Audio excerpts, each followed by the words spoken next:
yang sering juga Nabi lakukan adalah mandi bersama dengan keluarganya, mandi dengan istrinya bersamaan. Sehingga Aisyah itu tahu betul tata cara mandi junubnya Rasulullah, karena sering mandi bersama Nabi. Tapi pasangnya, yaitu dia junub dua rupa, memang dua hadis. Angka mak jenne sempurna, angka tode. Jadi angka tu mak jenne sebelum mandi berwudu. Hanya mengusap kepala sampai telinga, tidak mencuci kedua kaki.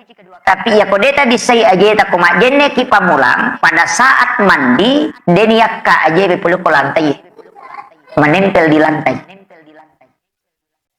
Wadi yakka amputu emiyak ka imonri tapi menempel di kaki yolo atau diangkat di depan menempel di amputu imonri. Selesai matu dio napai disai aja be dena to mak jenne karena masih bersambung mualat istilahnya. Tapi pada saat mandi tidak boleh menyentuh kemaluan tanpa pelapis. Kamakir. Ternyata menurut penjelasan alina pengelut Sayyidina Ali karamallahu wajhah, mandi junub seperti ini itu hanya dilakukan oleh laki-laki. Ya narot junub narone, de nalat tu jenne. De na selesai kang jenne.